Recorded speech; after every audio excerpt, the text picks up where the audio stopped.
प्रायोजक Ruma Cure, Mylo, Porwal नेत.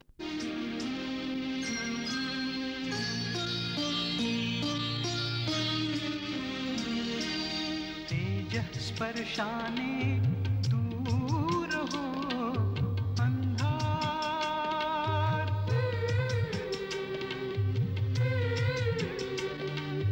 जैसा मुळांचा वृक्षा असे आधार,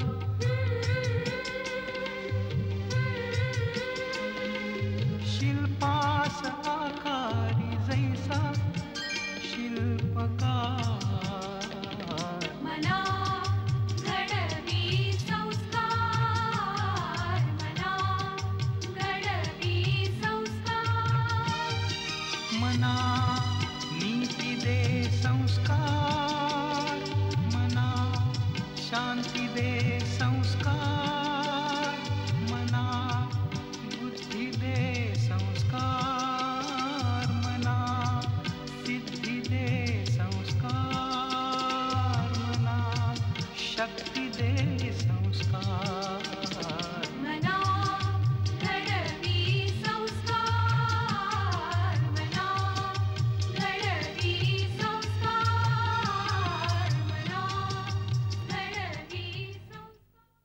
सर, माणूस जसा जसा मोठा होतो तसा तो विकाऊ होत जातो. मग तो कितीला विकला जाईल हे त्याच्या भौतिक गरजांवरती ठरतं. पण ही तर मुलं आहेत सर, शाळेतली मुलं. ती अशी सहज विकली जाणार नाहीत. आणि तुम्हाला काय वाटतं की मी अशा मुलांना काहीतरी आमिष दाखवून विकत घेऊ? एकलव्यानं द्रोणाचार्यांना आपला अंगठा कापून गुरुदक्षिणा म्हणून दिला, याहीपेक्षा तुझा त्याग काही कमी नाहीये. तू प्रत्यक्षपणे माझ्या हाताखाली शिकला नाहीस, पण तरी सुद्धा स्वतःच्या अहंकारावर पाणी सोडून तू ही शाळा ताब्यात घेण्याचा निर्णय बदललास. याबद्दल मी मनापासून तुझा आभारी आहे. घडवी संस्कार, घडवी संस्कार.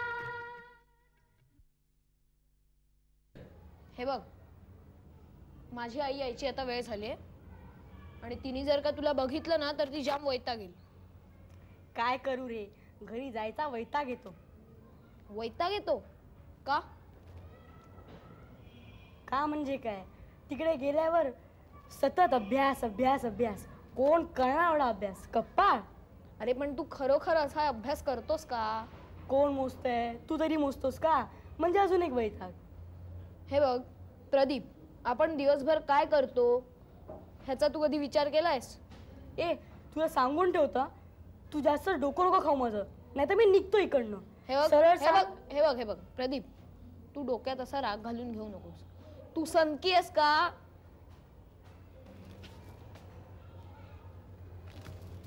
हे घे. थँक्यू. घे रे, घे ना प्रदीप. घे रे, तुम्ही बस. हा जा. तुझी आई तुझी किती लाड करते, किती चांगली आहे. तू एवढा मोठा झालास तरी जे किती प्रेम करते, रोज काही ना काहीतरी आणतच असते. मग तिला माहिती आहे ना मी तिची वाट बघत असतो ते. एरवी ती नसते, पण शाळेतनं आल्यावर मी रोज तिला फोन करतो. काय, तू रोज तिला फोन करतो? हो. आणि ती तिला ओरडतच नाही? नाही. माझ्या आईला फोन केला ना तर ती जाम वैतागते. नाही, आई घाईत असेल तर ती मला सांगते की जास्त वेळ फोनवर बोलू नकोस म्हणून. त्यांच्या ऑफिसचं काहीतरी असतं ते आपल्याला कळत नाही रे. काय म्हणतो प्रदीप? निघतो मी आता. का? पण माझ्या येण्यामुळे शैलेशच्या अभ्यासाला काही त्रास झाला नाही. तो नीटपणे आपला अभ्यास करत होता. मग तू का नाही केलास तुझा अभ्यास? काय सांगू बकू, मला जाम कंटाळा येतो अभ्यास करायचा. सगळेजण पाठी लागले असतात, अभ्यास कर अभ्यास कर. शिवाय मी अभ्यास केला तरी कोण म्हणत नाही की मी अभ्यास केला. नुसतेच सांगत असतात की अभ्यास कर. मग तू इथे जा ना अभ्यास करायला. काय खरं की काय? येऊ का अभ्यासाला? ये. असं करू इकडे राहायला येऊ? ये, पण तुझ्या आईची परवानगी घेऊन मगच ये. तिला काय, तिला बरं आहे, ती देईल परवानगी. असं नाही रे प्रदीप, तुझ्या आईवर ऑफिसच्या कामाच्या किती जबाबदाऱ्या असतात, म्हणून तिला तुझ्याकडे लक्ष द्यायला वेळ होत नाही. ठीक आहे की, आता येतो आईची परवानगी घेऊन. अच्छा बाय प्रदीप. बाय. आई, तू ऑफिसमधनं आलीस आणि प्रदीप इकडे होता म्हणून तू त्याला जाम रागवणार होतीस ना? हो रे. अरे एखाद्याने दुसऱ्यांच्या घरी किती वेळ बसावं, याला काही दरबंद हवा की नको? आई, मला तुझ्या चेहऱ्याकडे बघूनच कळलं होतं तू त्याला जाम तोडून बोलणार आहेस म्हणून मी तिला खूण केली. हां आई, तू त्याला जरी रागवली असतीस तरी त्याचं आपल्याकडे येणं बंद झालं असतं. तरी त्याने कुठेतरी वेळ काढला असता. आणि हे बघ आई, तू मला जेवढं प्रेम करतेस आणि प्रदीप इकडे राहायला आला तर तेवढंच प्रेम त्याला केलं असतंस. अरे असं होईल का कधी? मग तू कशाला त्याला सांगितलंस आमच्या घरी राहायला ये म्हणून? अरे म्हणून काय उद्या येणार आहे का तू राहायला? आला तर? आता त्याची चिंता आत्ता कशाला करायची? शैलेश, तुझ्या डोक्यात नसता चिंता असतात. तुझं नाव ना मी चिंतामणीच ठेवायला हवं होतं. एवढ्याशा वयात कसलेले विचार असतात तुझ्या डोक्यात? आमच्या शाळेतले बल्लाळ सर सुद्धा मला हेच म्हणतात. काय? इतरांच्या डोक्यात ज्या कल्पना येत नाहीत त्या तुझ्या डोक्यात येतात. आई, मलाच कशा कल्पना येतात ग? आई, सोड रे मला. आत्ता ऑफिस मधून दमून आली आहे ना मी. 2 मिनिटं स्वस्त सुद्धा बसू देणार नाहीस. अरे ट्रेन मध्ये किती गर्दी होती, रिक्षा सुद्धा मिळाली नाही मला. त्यात उद्याची भाजी काय आणायची, तुला डब्यात काय द्यायचं, यांना काय डब्यात द्यायचं, सगळ्या चिंता आपल्या मलाच. या सगळ्या चिंता असलेली या जगात तू एकमेव आई आहेस का? काय काय म्हणालास? कुठून शिकून आलायस तू हे? शैलेशची आई पण दमून येते, पण ती तुझ्यासारखी दुसऱ्यासारखी वागत नाही. ती शैलेशला मिठी मारते, प्रेम करते. नाटकी बाई आहे ती, मला मुळीच आवडत नाही. आणि हे बघ, मुलं एकदा मोठी झाली ना की त्यांना अंजारायला गोंजारायला मला मुळीच आवडत नाही. पण मला आवडतं ना. आई, मी शैलेशच्या घरी राहायला जाऊ? काय काय म्हणालास? काही नाही, शैलेशही घरी एकटा आहे, मीही एकटा आहे आणि तुला माझा काही त्रासही होणार नाही. अच्छा, ही कल्पना कुणाची? माझीच. खरं सांग, ती बाई तुला माझ्यापासून तोडायला बघतीये. मला मुळीच ती बाई आवडत नाही. असं काही नाही ग आई. तसं नाही म्हणजे काय? तू काही तिच्याकडे राहायला बिला जाणार नाहीये सांगून ठेवतीये. अगं, मग तू शैलेशच्या आईसारखं का नाही प्रेमाने वागत? अच्छा, आता मी जाते तिच्याकडे शिकवणी घ्यायला. मुलांशी प्रेमाने कसं वागायचं. खरंच जा. हे बघ, शहाणपणा खूप झाला. तू माझ्या आधी घरी आलास ना? हो. मग फ्रीज मधला केक का नाही घेतलास? नाही, तूच दे. अरे तुला तुझ्या हाताने घ्यायला काय झालं? फ्रीज मध्ये ठेवलाय ना मी. शैलेशच्याही ऑफिसमध्ये जाताना याठी रोज केक घेऊन येते. हे बघ, रोज रोज आणायची काही गरज नाहीये. घरामध्ये फ्रीज मध्ये आणून ठेवलाय ना तो. फ्रीज मधल्या केकला मायाची ऊब नसते, तो थंड असतो. अरे वा, मायेची ऊब. बरेच मोठे मोठे शब्द वापरायला लागलायस की. मला त्या शैलेशच्या आईला भेटावंच लागेल. आता तू शैलेशच्या इकडे जाऊन भांडू नको, नाहीतर माझ्या त्या घरी येणं जाणं बंद होईल. फार झाला शहाणपणा. आई, तुला माहितीये शाळेत काय झालं? तुझ्या शाळेत तू काय चाटळपणा करतोस ते मला कसं काय कळणार? आई, तू घरी आल्यावर मला तुझ्याशी खूप बोलायचं असतं, पण तुझ्याकडे एक वेळच नसतो. अरे मला तुझ्या बोलण्यात काय रस असणार? तुझ्या गमती जमती तू तुझ्या मित्रांना सांग. आई, शैलेश सोडून मला जवळचा एकही मित्र नाहीये. जर तू तुझ्या आईशी भांडशील तर मला एकही मित्र उरणार नाही. हे बघ, मित्र हवेतच कशाला मी म्हणते, उगाच वेळ घालवायला. मी आणि तुझे पप्पा तुला काही कमी पडू देणार नाही, कळलं? खूप झालं आता, अभ्यासाला बैस.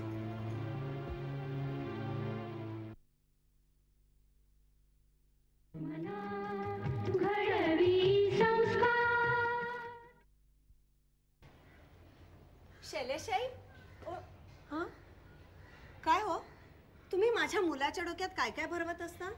का? काय झालं? तो घर सोडून जायला निघालाय. तुमच्या घरी येऊन राहायचं म्हणतोय. ठेवणार आहात का त्याला? स्वतःच्या मुलाचं परवडत नाही, झेपत नाही म्हणून त्याला गावठी क्लासला घातलाय तुम्ही. अहो, त्यांनीच मला विचारलं की तुमच्या घरी राहायला येऊ का. मी त्याला फक्त एवढंच म्हटलं की घरची परवानगी घे, बस. आणि काय हो, तुम्ही म्हणे कितीही दमून आलात तरी तुमच्या मुलाचे लाड करता. अशाने बिघडणार आहे तो. आईच्या पदराखालचं कुकूला बाळ होऊन राहणार आहे तो. मुलांना मुलांप्रमाणे वागवते मी. उगीच कोरडेपणाने वागून जबाबदाऱ्या टाळतात, बस. इतर काहीही साध्य होत नाही. आणि हे बघा, तुम्हाला जसं वागायचं ना तसं तुम्ही वागा. मला जसं वागायचं तसं मी वागेन. उगीच कशाला एकमेकींना शहाणपणा शिकवायचा. प्रदीपची आई, काय रे? खरं सांगू, माझी आई मला खूप लहान समजते. मला जवळ घेते, माझ्या पाप्या घेते, मला नाही आवडत ते. काय सांगतोस काय? मला भीती वाटते. मी मोठा झालो तरी ती माझे असेच लाड करेल. अरे मग थोड्या वेळा पूर्वी येऊन सांगायचंच ना. आई समोर मी असं बोलू म्हणजे झालं. म्हणजे आईला घाबरतोस तू? नाही, तसं नाही, पण शक्यतो कोणाला दुखू नये. तुला माहितीये का, आमच्या प्रदीपला तुझी आई आवडते हो. काकू, ती सोय नाहीये म्हणून, नाही तर मजा आली असती. कुठली सोय नाहीये? आई लेकांची अदलाबदल करायची. अदलाबदल करायची म्हणजे काय रे? म्हणजे तुम्ही माझी आई म्हणून माझ्या घरी यायचं आणि प्रदीपला माझी आई आवडते म्हणून माझ्या आईनी प्रदीपची आई म्हणून सरळ तुमच्या घरी राहायला जायचं. शहाणाच आहेस. नसत्या कल्पना येत असतात तुझ्या डोक्यात.